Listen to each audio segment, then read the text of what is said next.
Olá, aqui quem fala é o professor Kaique e na aula de hoje, em Matemática 2, falaremos sobre prismas, dando aí continuidade no campo da matemática que a gente tinha aberto na semana passada, que é o campo da matemática tridimensional, né? Geometria tridimensional, a geometria espacial, assim também conhecida, tá? A gente vai falar então hoje sobre, além de definição e elementos dos prismas, como vocês já estão observando aí no quadro, a gente também vai falar sobre classificação, né? Como é que a gente dá um nome de acordo com as bases. Então, se um sólido, um poliedro, não deixa de ser, mas se um prisma, ele tem uma base triangular, se ele tem a base formada por triângulos, ele vai ser um prisma triangular. Se ele tem a base formada por quadriláteros, então ele vai ser classificado como prisma quadrangular. Então a gente vai ver que, por exemplo, esses dois já seriam prismas triangulares. Por quê? Simplesmente porque a base é um triângulo. É assim que vai se dar a classificação, né? Ela é relativamente fácil. Falaremos sobre prismas retos e regulares, né? Enfim, que eles têm alguma diferença, um é o outro, mas não necessariamente o outro é um.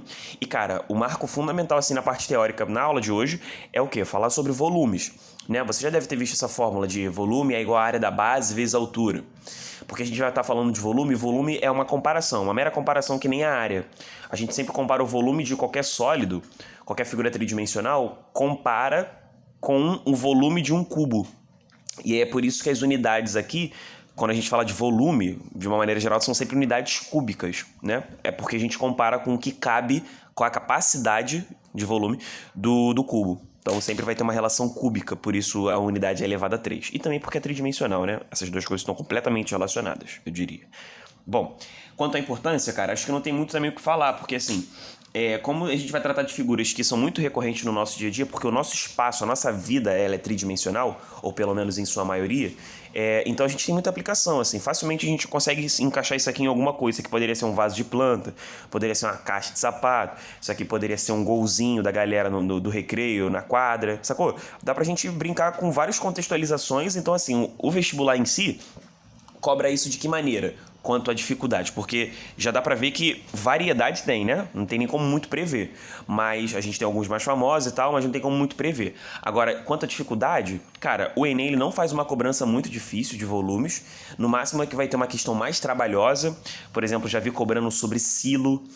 Tá ligado que é um silo? Né, da galera que enfim, tá em fazenda, ou quer ver, que mora, né, que mora mais próximo, enfim, tem uma vivência maior, né, pensando no Enem, uma prova, enfim, nacional, né?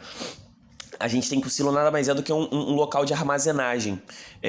Pode até ser, por exemplo, bebedouro para as vacas, né? Aí ele tem um formato tipo de como se fosse um trapézio, ao invés de aqui ter um triângulo, aqui fosse um trapézio, né?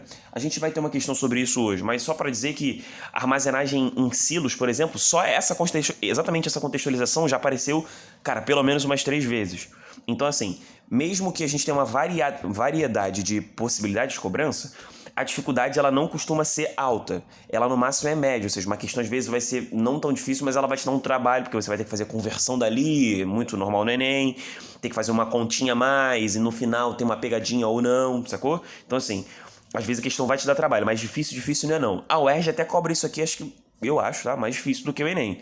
Com mais técnica, eu diria, né? Uma técnica às vezes mais apurada. Pede, né, informa volume, pede uma área lateral, pede uma aresta lateral, pede, enfim, o ângulo. Enfim, já vi vários tipos de cobranças. Eu diria então que essa variedade na UERJ, ela tá atrelada com mais técnica do que necessariamente o Enem, beleza? Mas vamos falar de tudo isso, depois a gente troca mais figurinhas. Queria começar a aula de hoje falando então sobre a definição e os elementos, né? O que define prisma? O que é um prisma? Prisma é um sólido. Prisma não deixa de ser um poliedro, tá? Então a gente vai continuar trabalhando com aquela ideia de poliedros convexos e aí o prisma ele não deixa de ser um sólido. Bom, o que define o prisma? Basicamente o que define o prisma se você quiser anotar, anota aí. Prisma é um sólido que possui duas faces paralelas e congruentes. Congruente, leia igual, né? Então é o que está acontecendo nessas duas figuras, né? Você tem faces opostas, paralelas e iguais.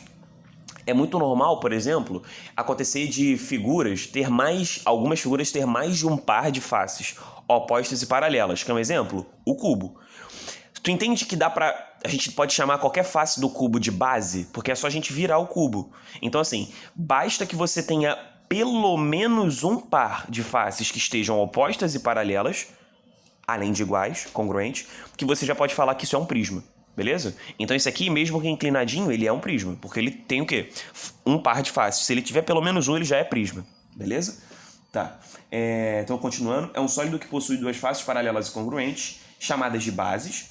E as demais faces são paralelogramos, as chamadas faces laterais. Então, já que a gente está falando de base, face, eu vou passar para vocês os elementos e depois eu falo mais sobre a definição. Pode ser? Bom, não tem muita diferença. Vértice é a união das arestas, então isso aqui é o vértice. Lembra que a gente não chama mais de lado, a gente chama de aresta na tridimensional? Então, tudo isso aqui, união, vão ser chamados de vértices. Bom, as arestas, né? O que a gente não está chamando de lado, mas chama assim de arestas, beleza? Então, não deixa de ser uma aresta.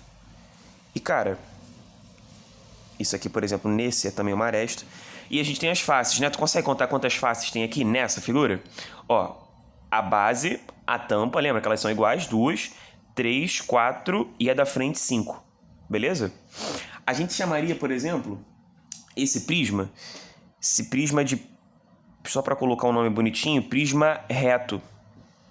E esse aqui, que está mais inclinado, de prisma também, porque ele tem as tais duas faces opostas, paralelas iguais, prisma oblíquo, né? É porque eles têm uma diferença, sabe em qual dimensão? Na altura. Tipo assim, enquanto a altura nesse prisma aqui é essa própria aresta, ou seja, é a distância entre as bases, só pensar assim, o que é a altura? Distância entre as bases. Então a altura, por exemplo, ela poderia ser marcada aqui dentro, né? Tipo assim, eu poderia marcar aqui, ó, daqui...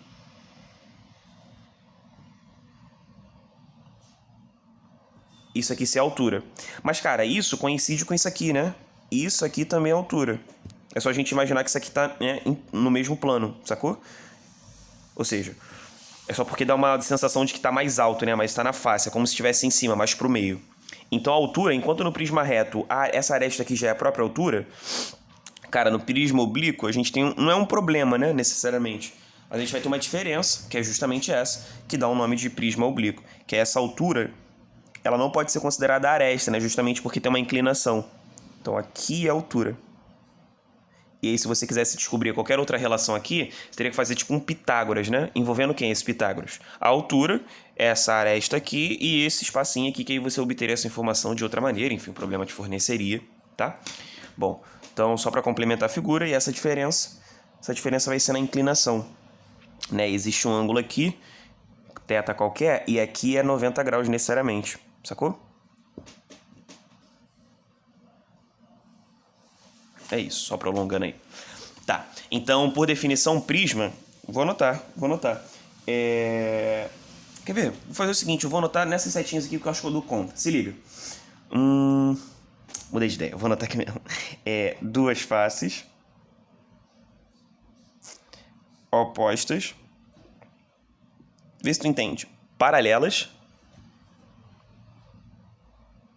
e iguais, congruentes. Beleza? Tá. Agora algumas características que a gente vai ter. Por exemplo, a base, né? Isso aqui é uma base, isso aqui é base. Assim como isso aqui. Aí tem gente que chama de base e tampa, mas base e tampa como quase sinônimos, né? Base. Já falei da altura, falei dos vértices, deixa eu ver se tem mais alguma coisa para falar. Cara, a gente chama isso aqui, além de altura, né, seria a nossa altura, mas que é a distância entre as bases, né? A distância entre as bases é a altura, mas isso aqui é aresta ou também chamada de aresta lateral. Só porque a gente também tem a possibilidade de ter a aresta da base, né? Que seria essa aqui, a aresta da base. Tô anotando várias informações, então depois se organiza só na hora de anotar, tá? Porque vendo no final assim vai ficar, parece que tá meio em cima um do outro, mas para quem tá acompanhando deve estar fazendo algum sentido. Então aqui base, assim como esse, falei de todos os elementos. Agora eu queria falar sobre as características, por exemplo. Tu saberia me dizer se esse prisma fosse de base quadrangular? Imagina que no lugar do triângulo fosse quadrado, então teria que ser quadrado em cima e embaixo. Quantas faces teria? Porque, vamos lá, aqui já tem quantas faces? A gente contou ainda agora, né? A gente contou 5 faces. Base e tampa, né? Tampa e base. E mais 3 laterais. Então, não sei se tu percebeu, a quantidade de faces laterais aqui, que no caso são 3, ela coincide com o N da base. Ou seja, o N da base, né? O gênero da base seria 3. N igual a 3, né? Triângulo. e acaba produzindo 3 faces laterais. Então, se a base fosse um quadrado, produziria o quê? 4 bases laterais. Ou seja, tem tudo a ver com a base, com o polígono da base, as faces laterais. Beleza? Então, eu vou anotar essa primeira informação em relação às faces. Ó,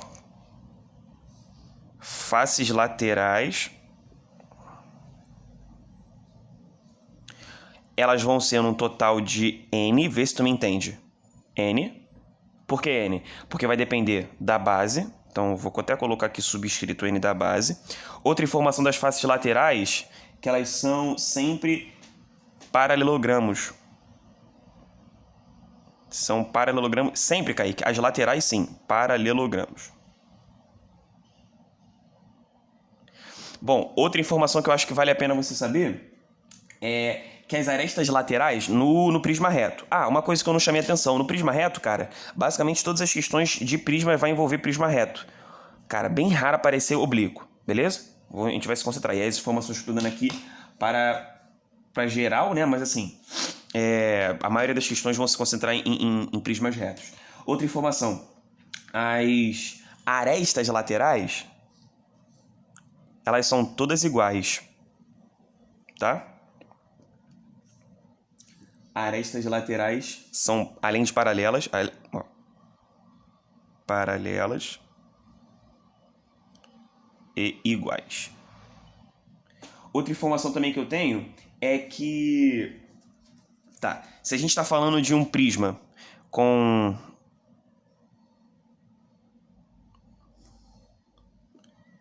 um prisma de base N qualquer, ou seja, não estou falando que é um triângulo, se é um quadrado, base N qualquer, aí o triângulo seria N igual a 3, quadrado N igual a 4, leia-se assim. O que a gente teria? Vê se você consegue anotar comigo essas informações. Se o prisma tivesse base N, qual o total de faces que ele teria? A gente falou isso ainda agora. Número total de faces. Bora lá? Cara, teria então N laterais mais as duas. Chama atenção para esse 2. Sempre o total de faces num prisma sempre vai ser N mais 2. Ou seja, se for um triângulo vai ser 3 mais 2. Se for um quadrado, 4 mais 2. É porque tem sempre mais 2 porque o prisma, por definição, tem que ter faces opostas, paralelas e iguais. Show? Tá. Número total de vértices, saberia me dizer? Bom, aqui a gente tem quantos? 1, 2, 3, 4, 5, 6. Se a gente tivesse, então... ou seja, 3 e 3. Tudo a ver com triângulo, né? Porque tem 3 e 3. Se fosse um quadrado, 4, 4. 8, né? Então, o número de vértices vai ser sempre 2 vezes n, né? O dobro, já que os vértices vão estar associados literalmente às bases, né? Então, vai ser sempre o dobro porque tem 2 bases. Número de vértices... Número de arestas...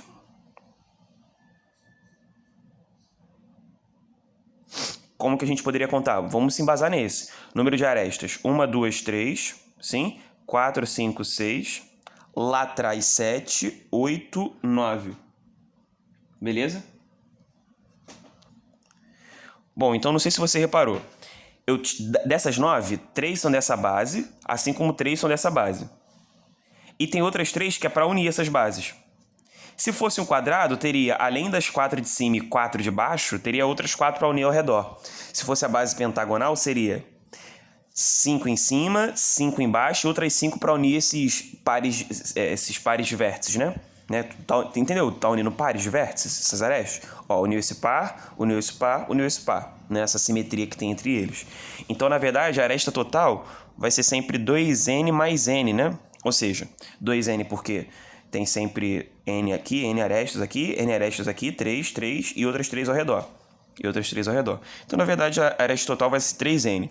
Estou fazendo super questão de comentar isso, porque a gente viu na aula passada, só para fazer um connect, a gente viu na aula passada uma relação para poliedros convexos de que vértices mais fáceis são iguais a arestas mais 2. Lembra desse papo? Então, a gente pode verificar que aqui continua funcionando, só para você ter essa certeza, tá? Os assuntos têm tudo a ver. Vértices, ó, 2N... mais faces, n mais 2, igual a arestas, 3n mais 2. Bom, a gente vai ver que essa sentença é verdadeira, porque 3n mais 2 é igual a 3n mais 2, que era o que a gente, né, o que eu queria, na verdade, né, mostrar para vocês, beleza? Então, muita atividade aí, porque tá tudo linkado, então não dá mole essa informação que eu queria passar para vocês, beleza? Então é isso. Vamos falar um pouquinho agora sobre outra parte da teoria.